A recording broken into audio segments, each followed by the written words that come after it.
फिर से एक नया वीडियो लेकर के आप सभी के सामने मैं हाजिर हूँ। देखिए आज आप लोगों को जैसे कि बता दिया गया है कि अब मैं आप लोगों के लिए ओनली फॉर 10 सेट को लेकर आने वाला हूँ, जिसमें आप लोगों को मैं 100% तैयारी कर देने वाला हूँ। तो आप लोग पूरी तरीके से इस सीरीज में बने रहिएगा। आज ये सेट 2 है और इसी तरह के हर सब्जेक्ट का मैं आप लोग को यानी 10 सेट कराने वाला हूँ, जिसमें से आप लोग की तैयारी कंप्लीट हो जाएगी। तो आज हिस्ट्री का है, चलिए हम लोग स्टार्ट करते हैं बिना टाइम वेस्ट करते हुए। और ये सारे प्रश्न को आप लोग को पढ़ना बहुत ज़्यादा ज़रूरी है। अगर 10 सेट पढ़ लेंगे तो आप 50 में 50 100% लेकर आ जाएंगे। तो आप पूरी तरीके से वीडियो देखने के लिए मेरे चैनल को सब्सक्राइब करिए और बेल आइकन को प्रेस कर लीजिए। अगर अच्छा लगेगा वीडियो देखने के बाद उसके बाद आप लोगों को लाइक और शेयर कर देना है। तो चलिए सबसे पहला प्रश्न यहाँ पर देखते हैं क्या बोला करेगी। सिंधु सभ्यता को किस श्रेणी के अंतर्गत रखा गया है? तो सिंधु सभ्यता को किस श्रेणी के अंतर्गत रखा गया है? तो यहाँ पर 1 नंबर का करेक्ट आंसर क्या होगा, जल्दी से बोलिएगा अगर आप लोगों को पता है तो यहाँ पर करेक्ट आंसर यानी क्या होगा, यानी आद्य ऐतिहासिक काल करेक्ट आंसर क्या हो जाएगा, बी नंबर होगा। ठीक है, चलिए अब देखिए अगला क्वेश्चन देखिए क्या बोला जा रहा है कि सिंधु निवासियों को किस धातु का ज्ञान नहीं था? तो सिंधु वासियों को किस धातु का ज्ञान नहीं था? तो इसका करेक्ट आंसर क्या होगा, दूसरा नंबर का, तो सी नंबर लोहा का यानी ज्ञान नहीं था। करेक्ट आंसर क्या होगा, सी नंबर होगा। ठीक है, चलिए अब देखेंगे अगला क्वेश्चन देखिए क्या बोला जा रहा है। फटाफट से हम लोग सारे प्रश्नों को देखना है और आप लोग को अगर पता है तो फटाफट से आप लोग भी जवाब देते जाइएगा। अब यहाँ देखिए क्वेश्चन क्या बोला जा रहा है कि कालीबंगन स्थित है। तो कालीबंगन कहाँ पर स्थित है? इसका करेक्ट आंसर क्या होगा, 3 नंबर का। तो 3 का राइट आंसर जो हो जाएगा नहीं, राजस्थान में स्थित है। ठीक है, करेक्ट आंसर यानी सी नंबर होगा। ओके, चलिए अब देखिए अगला क्वेश्चन देखिए क्या बोला जा रहा है। फटाफट से आप लोग को देखना है और जवाब तेजी से देने अगर आप लोग को पता है तो। अब यहाँ देखिए क्वेश्चन नंबर 4 नंबर क्या करें कि भारतीय उपमहाद्वीप की पहली सभ्यता का विकास हुआ था। तो कहाँ पर हुआ था? तो फटाफट से आप लोग को चौथा नंबर का जवाब देना है। तो चौथा का करेक्ट आंसर सी नंबर यानी सिंधु के मैदान में हुआ था। राइट आंसर सी नंबर हो जाएगा। ठीक है, चलिए और आज आप लोग को मैं आज का टेस्ट लिया हूँ आप लोग का। तो आप टेस्ट कैसे देंगे वो भी लास्ट में बताने वाला हूँ, क्योंकि टेस्ट देने के बाद आप लोग को अपने आप का जो जांच लेते हैं कि कितना मेरा आंसर सही हो रहा है कितना गलत हो रहा है, उस सारा चीज़ मैं आप लास्ट में बताने वाला हूँ। यानी लास्ट में वीडियो में जरूर देख करके टेस्ट जरूर दे दीजिएगा। ठीक है, चलिए अब देखिए 5 नंबर क्वेश्चन क्या बोला कि हड़प्पा की बस्तियों की खुदाई की तो किसने की थी? तो यहाँ पर 5वां का करेक्ट आंसर क्या होगा, तो डी नंबर। डी नंबर में क्या होगा, यानी ए और सी दोनों करेक्ट आंसर हो जाएगा। ठीक है, चलिए अब देखिए अगला क्वेश्चन देखिए क्या बोला जा रहा है कि मुद्रा राक्षस किसकी रचना है? तो मुद्रा राक्षस किसकी रचना है? तो 6 नंबर का करेक्ट आंसर जो हो जाएगा यानी बी नंबर। बी नंबर में क्या है, यानी विशाखदत्त करेक्ट आंसर हो जाएगा। काफ़ी इंपॉर्टेंट क्वेश्चन है ये, पूरी तरीके से याद रखिएगा। अब देखिए अगला क्वेश्चन देखिए क्या बोला जा रहा है, कह रहा है कि वेदों की संख्या कितनी है? तो वेदों की कितनी संख्या है? तो फटाफट से आप लोगों को जवाब देने हैं। तो 7 नंबर का करेक्ट आंसर क्या होगा, ए नंबर यानी 4 संख्या। कितना है, 4 है। ठीक है, चलिए अब देखेंगे अगला क्वेश्चन देखिए क्या बोला जा रहा है, कह रहा है कि अशोक किस वंश का शासक था? तो अशोक जो था वो किस वंश का शासक था?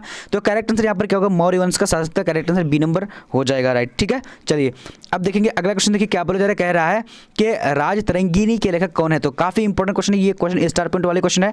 तो यहाँ पर करेक्ट आंसर 9 नंबर का जो हो जाएगा क्या हो जाता है, तो डी नंबर। डी नंबर में क्या होगा, यानी कलहन करेक्ट आंसर हो जाएगा। ठीक है, चलिए अब देखिए अगला क्वेश्चन देखिए क्या बोला जाएगा कि पतंजलि के महाभाष्य से हमें जानकारी मिलती है। तो पतंजलि के महाभाष्य से हमें किसकी जानकारी मिलती है? तो यहाँ पर 10 नंबर का करेक्ट आंसर क्या होगा, तो सी नंबर। सी नंबर में क्या होगा, यानी प्राक मौर्य काल की। ठीक है, चलिए बहुत इंपॉर्टेंट क्वेश्चन है और पूरी तरीके से आप लोग को देना, यानी प्राक मतलब पूरी तरीके से मौर्य काल की मिलती है। ठीक है, चलिए अब देखिए अगला क्वेश्चन देखिए क्या बोला जा रहा है, कह रहा है कि 11 नंबर पंच चिन्ह वाले सिक्के बने होते थे। तो पंच चिन्ह वाले सिक्के किसके बने होते थे? तो 11 नंबर का करेक्ट आंसर यहाँ पर क्या होगा, जल्दी से बोलेगा, डी नंबर, नहीं ए और बी दोनों के बने होते थे। ठीक है, चलिए अब देखिए 12 नंबर क्वेश्चन क्या बोला जाएगा कि महाभारत की रचना किस भाषा में हुई थी? तो महाभारत की रचना जो हुई थी किस भाषा में हुई थी? इसका करेक्ट आंसर जो होगा ए नंबर यानी संस्कृत भाषा में हुई थी। काफी इंपॉर्टेंट क्वेश्चन है ये, पूरी तरीके से ध्यान रखिएगा। चलिए अब देखते हैं अगला क्वेश्चन, देखते हैं क्या बोला जा रहा है कि महाभारत में गंगा पुत्र के नाम से किसे जाना जाता है? तो यहाँ पर करेक्ट आंसर क्या होगा, जल्दी से बोलेगा। तो 13 नंबर का correct answer B number. B number में क्या है, यानी भीष्म को जाना जाता है। देखिए आप लोग कमेंट सेक्शन में कमेंट करिए, जरूर बताइएगा कि इसी तरह के 10 सेट जो मैं लेकर आने वाला हूँ सभी सब्जेक्ट का, तो आप लोग बताइएगा कि कौन सा सब्जेक्ट आपको जरूरत है ज़्यादा से ज़्यादा, तो आप लोग कमेंट में जरूर बताइएगा। ठीक है, अब यहाँ देखिए क्वेश्चन क्या बोला कि महर्षि व्यास द्वारा उत्पन्न संतान थी। तो महर्षि व्यास द्वारा उत्पन्न संतान कौन सी थी? यहाँ पर 14 नंबर का करेक्ट आंसर क्या होगा, तो डी नंबर। डी नंबर में क्या होगा, विदु, यानी इनमें से सभी करेक्ट हो जाएगा। ठीक है, चलिए अब देखिए अगला क्वेश्चन देखिए क्या बोला जा रहा है, 15 नंबर कह रहा है कि ऋग्वेद में पुरुष सूक्त के सर्वप्रथम किस वर्ण का उल्लेख मिलता है? तो यहाँ पर करेक्ट आंसर क्या होगा, 15 नंबर का। तो 15 नंबर का करेक्ट आंसर जो है डी नंबर। डी नंबर शूद्र का मिलता है। किसका मिलता है? शूद्र का मिलता है। ठीक है, चलिए अब देखिए अगला क्वेश्चन देखिए क्या बोला जा रहा है कि त्रिपाठक साहित्य संबंधित है। तो किससे संबंधित है? काफी इंपॉर्टेंट है ये प्रश्न, बार बार पूछा भी गया है। तो यहाँ पर 16 नंबर का करेक्ट आंसर क्या होगा, बी नंबर। बी नंबर में क्या होगा, यानी बौद्ध धर्म का। ठीक है, चलिए अब देखिए अगला क्वेश्चन देखिए क्या बोला जा रहा है कि हीनयान और महायान संप्रदाय किस धर्म से संबंधित है। तो यहाँ पर 17 नंबर का करेक्ट आंसर क्या होगा, तो 17 का राइट आंसर बी नंबर का बौद्ध धर्म से संबंधित है। काफी इंपॉर्टेंट है क्वेश्चन। अब देखिए अगला क्वेश्चन देखिए क्या बोला जा रहा है कि निम्नलिखित विद्वानों में से कौन सा सर्वप्रथम भारत में आया था। तो कौन जो सर्वप्रथम भारत में आया था, तो 18 का करेक्ट आंसर यहाँ पर क्या होगा, तो डी नंबर में क्या, फाहियान सबसे पहले यानी आया था, ठीक है, भारत। ओके चलिए अब देखिए अगला क्वेश्चन देखिए क्या बोला जा रहा है, फटाफट से आप लोग को जवाब देना। क्वेश्चन नंबर कह रहा है महात्मा बुद्ध को महापरिनिर्वाण कहां पर प्राप्त हुआ था। तो यहाँ पर 19 नंबर का करेक्ट आंसर क्या होगा, जल्दी से बोलेगा। तो 19 का राइट आंसर तेजी से बोलेगा अगर आप लोगों को पता है तो श्रीनगर कुशीनगर में हुआ था, ठीक है। चलिए अब देखिए अगला क्वेश्चन देखिए। अब यहाँ पर देखिए क्वेश्चन नंबर क्या होगा कि महावीर का जन्म कहाँ हुआ था, यानी कहाँ हुआ था, फटाफट से बोलेगा। तो 20 नंबर का जो करेक्ट आंसर होगा सी नंबर, यानी कुंडलग्राम वैशाली में हुआ था, ठीक है। काफी इंपॉर्टेंट क्वेश्चन है। चलिए अब देखिए अगला क्वेश्चन देखिए क्या बोला जा रहा है, कह रहा है कि बुद्ध के बचपन का नाम क्या था। तो बुद्ध के बचपन का क्या नाम था, तो फटाफट से बोलेगा। तो इसका करेक्ट आंसर क्या, बी नंबर में क्या होगा, यानी सिद्धार्थ करेक्ट हो जाएगा, ठीक है। चलिए अब देखिए अगला क्वेश्चन देखिए क्या बोला जा रहा है, फटाफट से आप लोगों को जवाब देते जाना है। कह रहा है कि जैन धर्म के 24वें तीर्थकर कौन थे। तो जैन धर्म के 24वें तीर्थकर कौन थे, तो 22 नंबर का यहाँ पर करेक्ट आंसर डी नंबर का, यानी महावीर स्वामी करेक्ट आंसर हो जाएगा, ठीक है। 24वें, और अगर 23 में बोलेगा तो ऋषभदेव करेक्ट हो जाएगा, ठीक है। अब यहाँ देखिए क्वेश्चन नंबर क्या बोला जा रहा है कि इब्न बतूता किस देश का निवासी था। तो इब्न बतूता तो मोरक्को का निवासी था, करेक्ट आंसर क्या होगा, सी नंबर का होगा, ठीक है। चलिए अब देखिए अगला क्वेश्चन देखिए क्या बोला जा रहा है, 24 नंबर कह रहा है कि भारत के जिन 3 भाषाओं के ग्रंथ के अरबी भाषा में हुए अनुवादों से अल-बरूनी परिचित था, वह कौन थी। तो यहाँ पर देखिए फटाफट से बोलेगा। 24 नंबर का करेक्ट आंसर ए नंबर में संस्कृत, पाली और प्राकृत था, ठीक है। चलिए यानी इन तीनों में क्या क्या था, यानी अरबी भाषा में वो अनुवाद किया था, ठीक है। अब देखिए अगला क्वेश्चन देखिए क्या बोला जा रहा है, कह रहे हैं कि इब्न बतूता की भारत यात्रा को जिस शताब्दी से संबंधित माना जाता है वह थी, तो क्या थी, फटाफट से बोलेगा 25 नंबर का। तो 25 का राइट आंसर सी नंबर, 14वीं करेक्ट आंसर सी नंबर हो जाएगा, ठीक है। चलिए अब देखिए अगला क्वेश्चन देखिए। ये सारे प्रश्न पढ़ने के बाद आप लोगों को थोड़ा सा लगेगा कि मेरी तैयारी किस तरीके से हुई, और आप लोग का टेस्ट जो मैं लिया हूँ वो टेस्ट दे करके आप लोग अपने आप को देखिएगा कितना 50 में, यानी 100 क्वेश्चन है और 100 क्वेश्चन में आप लोग कितना ले आ पाते हैं। वहाँ पर आप लोग को सारा चीज़ बता देगा, कितना गलत हुआ है कितना सही है, वो सारा चीज़ आप लोग को बता देंगे, ठीक है। अब यहाँ देखिए क्वेश्चन नंबर क्या बोला, वो लास्ट में बताने वाला हूँ कैसे आप लोग देंगे, ठीक है। अब यहाँ देखिए क्या कह रहा है कि किताबु रेला में किसका यात्रा वृतांत मिलता है। तो यहाँ पर जो हमारा करेक्ट आंसर 26 नंबर का हो जाएगा, क्या हो जाएगा, जल्दी से बोले, सी नंबर, यानी इब्न बतूता का मिलता है, ठीक है। अब देखिए अगला क्वेश्चन देखिए क्या बोलेगा कि यात्रियों का राजकुमार किससे कहा जाता है। तो यात्री को राजकुमार जो कहा था वो ह्वेनसांग को कहा जाता है, करेक्ट आंसर बी नंबर होगा, ठीक है। चलिए अब देखिए अगला क्वेश्चन देखिए क्या बोलेगा कि उत्तर भारत में भक्ति आंदोलन का आरंभ किस संत ने किया था। तो यहाँ पर 28 का करेक्ट आंसर सी नंबर होगा, रामानंद ने किया था, ठीक है। चलिए अब देखिए अगला क्वेश्चन देखिए क्या बोला जाएगा, जगन्नाथ का शाब्दिक अर्थ है। तो जगन्नाथ का शाब्दिक अर्थ क्या होता है, तो इसका 29 का करेक्ट आंसर क्या होगा, ए नंबर, यानी संपूर्ण विश्व की स्वामी, करेक्ट आंसर क्या होगा, ए नंबर होगा, ठीक है। चलिए अब देखिए अगला क्वेश्चन देखिए क्या बोला जा रहा है, फटाफट से आप लोग को जवाब देना। कह रहा है कि निजामुद्दीन औलिया किस सूफी सिलसिले से संबंधित है। तो यहाँ पर करेक्ट आंसर क्या होगा, जल्दी से बोलेगा। तो यहाँ पर 30 नंबर का करेक्ट आंसर यानी चिश्ती से है, ठीक है। चलिए बहुत इंपॉर्टेंट सारे प्रश्न था, इसलिए आप लोग को पढ़ना बहुत जरूरी है। चलिए अब यहाँ पर देखिए अगला क्वेश्चन क्या बोला करिए, कबीर शिष्य थे। तो कबीर किसका शिष्य थे। तो यहाँ पर 31 का करेक्ट आंसर क्या होगा, तो सी नंबर, यानी रामानंद के शिष्य थे, ठीक है। चलिए अब देखिए अगला क्वेश्चन देखिए क्या बोला जा रहा है, कह रहे हैं कि निम्न में से महिला रहस्यवादी संत थी। तो यहाँ पर देखिए तो फटाफट इसका करेक्ट आंसर 32 नंबर का जो हो जाएगा, सी नंबर में क्या है, रबिया जो है, करेक्ट आंसर सी नंबर हो जाएगा, ठीक है। महिला रहस्यवादी संत थी, इसका नाम था रबिया, ठीक है। अब यहाँ पर देखेंगे क्वेश्चन नंबर क्या बोला रहा है, कह रहे हैं कि औरंगजेब का संबंध किस सूफी सिलसिले से था। तो यहाँ पर 33 का करेक्ट आंसर क्या होगा, जल्दी से बोलिए, डी नंबर, यानी नक्शबंद करेक्ट आंसर हो जाएगा, ठीक है। चलिए अब देखेंगे अगला क्वेश्चन देखिए क्या बोला जा रहा है, ढाई दिन का झोपड़ी का निर्माण किसने कराया था। तो 2.5 दिन का झोपड़ी का निर्माण जो कराया था वो किसने कराया था। तो 34 का करेक्ट आंसर क्या होगा, सी नंबर, कुतुबुद्दीन ऐबक ने किया था, ठीक है।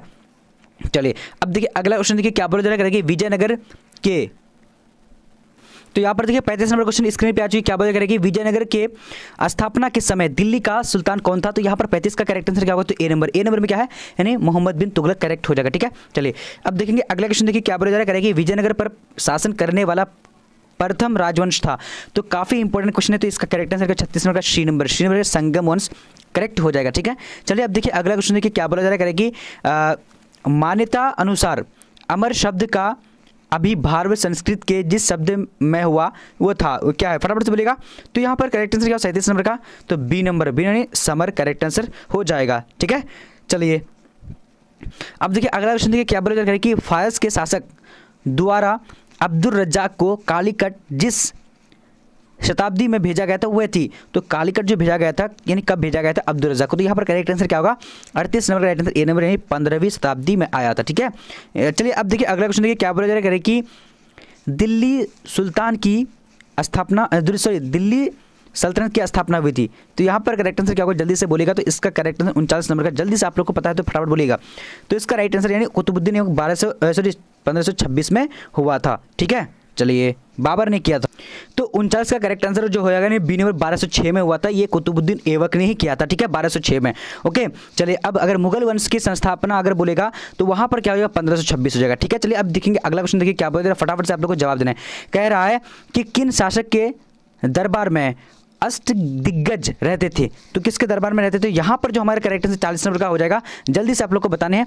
तो 40 का करेक्ट आंसर बी नंबर होगा, यानी कृष्णदेव राय के दरबार में रहा करते थे। ठीक है, चलिए अब देखिए अगला क्वेश्चन देखिए क्या बोला जा रहा है। कह रहा है कि निम्न में से पुर्तगाल यात्री कौन था।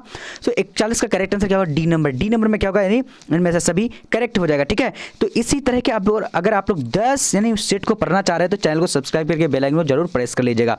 अब यह देखिए क्वेश्चन क्या बोला जा रहा है कि अकबरनामा की रचना किसने की थी। तो यहाँ पर 42 का करेक्ट आंसर क्या होगा, तो डी नंबर नहीं, अबुल फजल ने की थी। थोड़ा सा हम लोग स्पीड में करेंगे और आप लोग भी फटाफट से जवाब दीजिएगा। अब यहाँ पर देखिए अगला क्वेश्चन देखिए क्या बोला जा रहा है। कह रहा है कि बाबर के संस्मरणों के मूलतः सही नाम एवं भाषा। ठीक है, तो यहाँ पर देखिए तो इसका करेक्ट आंसर क्या होगा, जल्दी से बोलेगा। तो यहाँ पर 43 का करेक्ट आंसर क्या होगा, ए नंबर। ए नंबर नहीं, तुजू के बाबरी एवं तुर्की थी। ठीक है, चलिए अब देखिए अगला क्वेश्चन देखिए क्या बोला जा रहा है। कह रहा है कि रबी फसल किस ऋतु में होती है। तो 44 का करेक्ट आंसर क्या होगा, ए नंबर नहीं, बसंत ऋतु में होती है रबी फसल। ठीक है, जैसे अभी बसंत ऋतु है। अब यहाँ पर देखिए अगला क्वेश्चन देखिए क्या बोला जा रहा है कि अकबर ने टोडरमल को दीवान अशरफ कब नियुक्त किया। तो यहाँ पर क्या होगा, 45 नंबर का correct answer A number. A number में क्या होगा, 1582 करेक्ट हो जाएगा। ठीक है, चलिए अब देखिए अगला क्वेश्चन देखिए क्या बोला जा रहा है। कह रहा है कि किस ग्रंथ में बाबर से लेकर अकबर के काल तक का इतिहास मिलता है। तो यहाँ पर हमारा 46 का करेक्ट आंसर जो हो जाएगा, तो बी नंबर। बी नंबर में क्या होगा, अकबरनामा करेक्ट हो जाएगा। ठीक है, चलिए अब देखिए अगला क्वेश्चन देखिए क्या बोला जाएगा कि आईने अकबरी के अनुसार भूमि को कितने भागों में बांटा गया था। तो यहाँ पर करेक्ट आंसर क्या, 47 नंबर का। तो 47 का राइट आंसर जो होगा सी नंबर यानी 4 भागों में बांटा गया था। ठीक है, चलिए अब देखिए अगला क्वेश्चन देखिए क्या बोला जा रहा है। कह रहा है कि जहांगीर का शासनकाल क्या था। तो जहांगीर का शासनकाल क्या है, तो इसका करेक्ट आंसर क्या जल्दी से बोलिएगा, डी नंबर। डी नंबर में क्या होगा, यानी 1605 से 1627 तक। ओके, चलिए अब देखिए अगला क्वेश्चन देखिए क्या बोला जा रहा है। कह रहा है निम्नलिखित में अकबर किस पर अधिकार नहीं कर सका। तो काफ़ी इंपॉर्टेंट है, तो इसका करेक्ट आंसर जो हो जाएगा यानी मेवाड़ पर। Right answer A number, Mewar पर जो है यानी अकबर अधिकार नहीं कर सका था। ठीक है, अब यहाँ पर देखिए अगला क्वेश्चन देखिए क्या बोला जा रहा है कि अकबर का संरक्षक कौन था। तो अकबर का संरक्षक कौन था। तो यहाँ पर 50 का करेक्ट आंसर क्या होगा, डी नंबर। डी नंबर में क्या होगा, यानी बैरम खां करेक्ट आंसर हो जाएगा। ठीक है, अब देखिए अगला क्वेश्चन देखिए क्या बोला जा रहा है कि मुगल नाम वैतपूर्ण हुआ। तो मुगल नाम जो वैतपूर्ण हुआ तो कैसे हुआ था। तो 51 का करेक्ट आंसर बी नंबर यानी क्या होगा, मंगोल से हुआ था। ठीक है, चलिए अब देखेंगे अगला क्वेश्चन देखिए क्या बोला जा रहा है कि औरंगजेब का देहांत कब हुआ था। तो यहाँ पर करेक्ट आंसर क्या होगा, जल्दी से बोलेगा। तो यहाँ पर 52 का correct answer B number. B number में क्या होगा, 1707 में हुआ था। ठीक है, तो चलिए अब यहाँ पर देखिए अगला क्वेश्चन क्या बोला जा रहा है कि बुलंद दरवाजा जिस स्थान पर है वह कहाँ पर है। तो यहाँ पर मतलब वह है, तो इसका 53 का करेक्ट आंसर क्या होगा, जल्दी से बोलेगा। तो B number. B number Fatehpur Sikri में है। ठीक है, चलिए अब देखिए अगला क्वेश्चन देखिए क्या बोला जा रहा है कि बादशाह नामा किसने लिखा। तो यहाँ पर करेक्ट आंसर क्या होगा, जल्दी से बोलेगा। 54 का right answer C number. C number में क्या है, यानी राइट आंसर क्या होगा, यानी अब्दुल हमीद लाहौरी ने लिखा था। अब देखिए अगला क्वेश्चन देखिए क्या बोला जा रहा है। कह रहा है कि दरबार में अभिवादन का तरीका निम्न में से कौन सा है, मतलब कौन सा था। तो यहाँ पर करेक्ट आंसर क्या होगा, इनमें से सभी करेक्ट आंसर डी नंबर होगा। ठीक है, चलिए अब देखिए अगला क्वेश्चन देखिए क्या बोला जा रहा है कि गुलबदन बेगम कौन थी। तो गुलबदन बेगम कौन थी, फटाफट से आप लोग को इसका आंसर करने हैं। तो यहाँ पर 56 का करेक्ट आंसर हो जाएगा, तो सी नंबर यानी लेखिका थी। ठीक है, चलिए अब देखिए अगला क्वेश्चन देखिए क्या बोला जा रहा है। कह रहा है कि मुगल प्रशासन में जिले को किस नाम से जाना जाता था। तो यहाँ पर करेक्ट आंसर क्या होगा, तो इसका राइट आंसर सूबा के नाम से जाना जाता, सॉरी सरकार के नाम से जाना जाता था। ठीक है, चलिए अब देखिए अगला क्वेश्चन देखिए क्या बोल रहा है, फटाफट से देखना करेंगे। संथाल विद्रोह का नेतृत्व किसने किया था।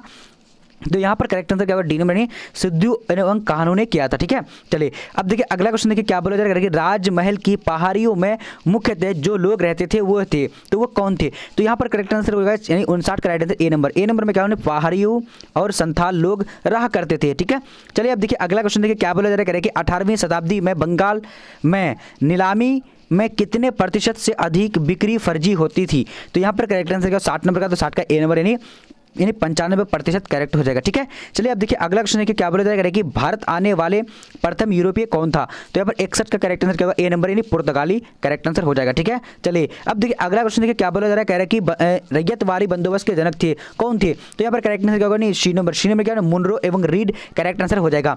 अब देखिए अगला क्वेश्चन देखिए क्या बोला जा रहा है, कह रहा है कि किस सरकारी रिपोर्ट से भारतीय कृषक जनजातियों की स्थिति का पता चलता है। तो यहाँ पर करेक्ट आंसर 63 नंबर का डी नंबर यानी उपयुक्त सभी से। ठीक है, चलिए अब देखिए अगला क्वेश्चन देखिए क्या बोला जा रहा है, फटाफट से आप लोगों को जवाब देना। कह रहा है कि 1857 का विद्रोह हुआ था, तो कब हुआ था, तो 10 मई को हुआ था। Correct answer A number right हो जाएगा। ठीक है, चलिए अब देखिए अगला क्वेश्चन देखिए क्या बोला जा रहा है, कह रहा है कि 1857 ईस्वी के विद्रोह का तात्कालिक कारण क्या था। तो यहाँ पर क्या होगा, 65 नंबर का करेक्ट आंसर जल्दी से बोलेगा। तो सी नंबर में क्या होगा, यानी चर्बी वाले कारतूस करेक्ट आंसर हो जाएगा। ठीक है, चलिए अब देखिए अगला क्वेश्चन देखिए क्या बोला जा रहा है, कह रहा है कि दिंदु पंत नाम था। तो दिंदु पंत किसका नाम था। तो फिर 66 का करेक्ट आंसर जो हो जाएगा यानी सी नंबर नाना साहब का नाम था। ठीक है, चलिए अब देखिए अगला क्वेश्चन देखिए क्या बोला जा रहा है कि यानी शाहमल कहाँ का रहने वाला था। तो शाहमल जो था ये कहाँ का रहने वाला था। तो इसका 66 का correct answer B number Uttar Pradesh के बड़ौत परगना में रहने वाला था, परगना का। ठीक है, चलिए अब देखिए अगला क्वेश्चन देखिए क्या बोला जा रहा है, कि सागर में अंग्रेज पुरुष महिलाओं एवं बच्चों को कितने दिन किले में शरण लेकर रहना पड़ा था। तो यहाँ पर करेक्ट आंसर क्या होगा, जल्दी से बोलेगा। तो इसका 68 का राइट आंसर सी नंबर 222 दिन रहना पड़ा था। ठीक है, चलिए अब देखिए अगला क्वेश्चन देखिए क्या बोला जा रहा है, कह रहा है कि द ग्रेट रिवोल्ट नामक पुस्तक किसने लिखी है। तो यहाँ पर 69 का करेक्ट आंसर क्या होगा, तो बी नंबर में क्या होगा, अशोक मेहता करेक्ट हो जाएगा। ठीक है, चलिए अब देखिए अगला क्वेश्चन देखिए क्या बोला जा रहा है, कह रहा है कि दक्षिण भारत में किस स्थान पर विद्रोह हुआ था। तो यहाँ पर 70 का करेक्ट आंसर क्या होगा, तो डी नंबर में क्या होगा, यानी इनमें से सभी जगहों पर। ठीक है, डी नंबर करेक्ट होगा। अब देखिए अगला क्वेश्चन देखेंगे क्या बोला जा रहा है, कह रहा है कि किस महिला ने सतारा, उज्जैन, ग्वालियर आदि में 1838 से 1863 ईस्वी तक अंग्रेज को विरुद्ध षड्यंत्र किया था। किसने किया था, तो इनमें से सभी होगा। तो यहाँ पर करेक्ट आंसर क्या होगा, बी नंबर यानी महारानी बेजाबाई सिंधिया करेक्ट आंसर हो जाएगा। ठीक है, चलिए काफी इंपॉर्टेंट क्वेश्चन। अब यहाँ पर देखेंगे अगला प्रश्न क्या बोला जा रहा है। तो देखिए पर 72 नंबर क्वेश्चन क्या कह रहा है कि 1857 ईस्वी के विद्रोह के समय भारत का बादशाह कौन था। तो 72 का करेक्ट आंसर यहाँ पर सी नंबर में क्या है, बहादुर शाह जफर करेक्ट हो जाएगा। ठीक है, चलिए अब देखिए अगला क्वेश्चन देखिए क्या बोले, फटाफट से बहादुर शाह जफर हो जाएगा। ओके, चलिए अब देखिए अगला क्वेश्चन देखिए क्या बोले, भारत में रेलवे की शुरुआत कब हुई थी। तो भारत में रेलवे की जो शुरुआत हुई थी 1853 में हुई थी। करेक्ट आंसर सी नंबर हो जाएगा। ठीक है, चलिए अब देखिए अगला क्वेश्चन देखिए क्या बोला जा रहा है, कह रहा है कि प्लासी में अंग्रेजों तथा बंगाल के नवाब में युद्ध हुआ था, तो कब हुआ था। तो यहाँ पर 74 का करेक्ट आंसर क्या होगा, जल्दी से बोलेगा। तो 74 का राइट आंसर सी नंबर 1757 में हुआ था। ठीक है, चलिए अब देखिए अगला क्वेश्चन देखिए क्या बोला जा रहा है, कि चौल इमारतें इस प्रमुख नगर की विशेषता है। तो किस नगर की प्रमुख विशेषता है। तो यहाँ पर 75 का correct answer B number Mumbai की। करेक्ट आंसर मुंबई की हो जाएगी। ठीक है, चलिए अब देखिए अगला क्वेश्चन देखिए क्या बोला जा रहा है, कह रहा है कि फटाफट से बोलिएगा। चलिए 76 नंबर कह रहा है कि अस्थायी बाजार को क्या कहते हैं। तो अस्थायी बाजार को क्या कहते हैं, छोटे अस्थायी बाजार को क्या कहते हैं। तो फिर 76 का करेक्ट आंसर सी नंबर का गंज कहा जाते थे। ठीक है, चलिए अब यहाँ पर देखिए अगला क्वेश्चन क्या बोला जा रहा है, कह रहा है कि 1919 के अधिनियम को क्या कहा जाता है। तो यहाँ पर करेक्ट आंसर क्या होगा, जल्दी से बोलेगा। सी नंबर यानी क्या होगा, मॉन्टेग्यू चेम्सफोर्ड यानी सुधार एक्ट। ठीक है, अगर आप लोग को बहुत सारे स्टूडेंट इनमें कंफ्यूजन है, रॉलेट एक्ट डायरेक्टली बोलेंगे। तो देखिए ये करेक्ट आंसर क्या होगा, सी नंबर का नहीं है, क्या होगा, मॉन्टेग्यू चेम्सफोर्ड सुधार एक्ट यानी 1919 के अधिनियम को। अगर आप लोग को पूछा जाएगी यानी 1919 के कानून को, एक्ट को क्या कहा गया, तो रॉलेट एक्ट। अगर आपको पूछा जाए कि अधिनियम को क्या कहा गया, तो यहाँ पर क्या होगा, यानी मॉन्टेग्यू चेम्सफोर्ड सुधार एक्ट कहा गया। ठीक है, चलिए अब देखिए अगला क्वेश्चन देखिए क्या बोला जा रहा है, कह रहा है कि सविनय अवज्ञा आंदोलन कब प्रारंभ हुआ। तो 78 का करेक्ट आंसर क्या होगा, तो सी नंबर यानी 1930 में हुआ था। ठीक है, चलिए अब देखिए अगला क्वेश्चन देखिए क्या बोला जा रहा है, जलियांवाला बाग हत्याकांड किस वर्ष हुआ था। तो यहाँ पर 89 का करेक्ट आंसर क्या होगा, ए नंबर में 1919 में हुआ था। ठीक है, चलिए अब देखिए अगला क्वेश्चन देखिए क्या बोला जा रहा है, कह रहा है कि इंडियन नेशनल आर्मी का गठन किसने किया था। तो 80 का करेक्ट आंसर क्या होगा, सी number Subhash Chandra Bose correct answer हो जाएगा। ठीक है, चलिए अब देखिए अगला क्वेश्चन देखिए क्या बोला जा रहा है, कह रहा है कि निम्नलिखित में से किसका प्रकाशन अबुल कलाम आजाद ने किया था। तो 81 का करेक्ट आंसर क्या होगा, बी नंबर में क्या होगा, यानी जल्दी से बोलेगा बी अल हिलाल करेक्ट आंसर हो जाएगा। ठीक है, चलिए अब देखिए अगला क्वेश्चन देखिए क्या बोला जा रहा है, तुम मुझे खून दो मैं तुझे आजादी दूंगा, ये किसका कथन है। तो यहाँ पर राइट आंसर क्या हो जाएगा, यानी सुभाष चंद्र बोस का। ठीक है, चलिए अब देखिए अगला क्वेश्चन देखिए क्या बोला जा रहा है, फटाफट से देखना आप लोगों को। कह रहा है कि मोहनदास करमचंद गांधी मतलब महात्मा गांधी कब बनाया, यानी कब बनाया था उसको, यानी कहाँ पर बना था। तो यहाँ पर करेक्ट आंसर जल्दी से बोलने हैं आप लोग को, तो इसका फटाफट से 83 का जवाब देने हैं। ठीक है, आप लोग क्वेश्चन को देख लीजिएगा। मोहनदास करमचंद को महात्मा जो बनाया था कब बनाया था, यानी कि कहाँ पर बनाया था, तो इसका सी नंबर दक्षिण अफ्रीका ने। ठीक है, चलिए अब देखिए अगला क्वेश्चन देखिए क्या बोला कि दूसरा गोलमेज सम्मेलन लंदन में आयोजित हुआ था, तो कब हुआ था। तो यहाँ पर करेक्ट आंसर 84 का क्या होगा, बी नंबर। बी नंबर में क्या है, 1931 में हुआ था। ठीक है, चलिए अब देखिए अगला क्वेश्चन देखिए क्या बोला जाएगा कि साइमन कमीशन भारत आया था, तो कब आया था, तो 85 का करेक्ट आंसर क्या होगा, तो बी नंबर। बी नंबर में क्या होगा, यानी 1928 में आया था। ठीक है, चलिए अब देखिए अगला क्वेश्चन देखिए क्या बोला जा रहा है, कह रहा है कि महात्मा गांधी दक्षिण अफ्रीका से भारत वापस आए थे, कब आए थे। तो यहाँ पर करेक्ट आंसर क्या होगा, जल्दी से आप लोगों को बताने हैं।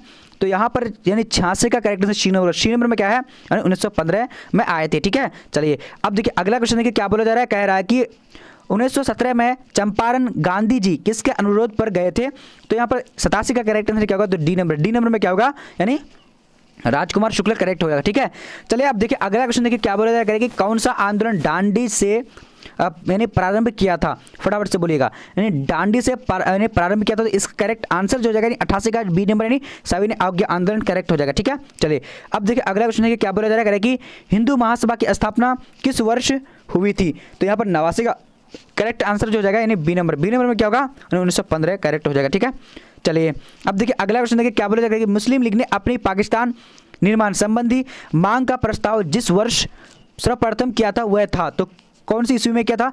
तो यहाँ पर करेक्ट आंसर 90 नंबर का बी नंबर होगा। बी नंबर में क्या है, 1940 में किया था। ठीक है, चलिए अब देखिए अगला क्वेश्चन देखिए क्या बोला जा रहा है, कह रहा है कि सुभाष चंद्र बोस भारतीय राष्ट्रीय कांग्रेस के अध्यक्ष कब बने। तो यहाँ पर 91 का करेक्ट आंसर क्या होगा, सी नंबर। सी नंबर में क्या है, यानी 1938 एवं 1939 ईस्वी दोनों करेक्ट हो जाएगा। ठीक है, चलिए अब देखिए अगला क्वेश्चन देखिए क्या बोला जा रहा है, कह रहा है कि भारतीय राष्ट्रीय कांग्रेस के प्रथम अधिवेशन की अध्यक्षता की थी, तो किसने की थी। तो यहाँ पर करेक्ट आंसर क्या, 92 का बी नंबर, यानी वैद्यनाथ चंद्र बनर्जी ने की थी। ठीक है, चलिए अब देखिए अगला क्वेश्चन क्या बोला जा रहा है, कह रहा है कि 15 फरवरी 1922 ईस्वी को सिंगापुर के पतन पर 40,000 है, 40,000 भारतीयों को यानी युद्ध बंदियों को लेकर आज़ाद हिंद फौज की स्थापना किसने की थी। तो यहाँ पर 93 का करेक्ट आंसर जो हो जाएगा, यानी ए नंबर, यानी मोहन सिंह ने की थी। ठीक है, मोहन सिंह ने की थी 1942 में। अगर आप लोगों को पूछा जाए कि यानी आज़ाद हिंद फौज की स्थापना यानी ये कब की थी, सॉरी किसने की थी, तो सुभाष चंद्र बोस भी होगा, वो किसने यानी 1943 में की थी, और ये किसमें की थी, 1942 में की थी, मोहन सिंह। ठीक है, चलिए अब देखिए अगला क्वेश्चन देखिए क्या बोला जाएगा कि सांप्रदायिक समस्या सुलझाने हेतु कौन सा फॉर्मूला प्रस्तुत किया गया था। तो यहाँ पर 94 का करेक्ट आंसर क्या होगा, जल्दी से बोलना। तो सी नंबर नहीं, यानी क्या होगा, राजगोपालाचारी फॉर्मूला था। ठीक है, चलिए अब देखिए अगला क्वेश्चन देखिए क्या बोला जा रहा है, कह रहा है कि भारतीय संविधान के निर्माण में कितने समय लगे थे। तो यहाँ पर करेक्ट आंसर क्या होगा, जल्दी से बोलेगा। तो 95 का करेक्ट आंसर जो हो जाएगा, जल्दी से डी नंबर। डी नंबर में क्या होगा, यानी 2 वर्ष 11 माह 18 दिन लगे थे। ठीक है, चलिए अब देखिए अगला क्वेश्चन देखिए क्या बोला जा रहा है कि भारतीय राष्ट्रीय कांग्रेस की पहली महिला अध्यक्ष कौन थी।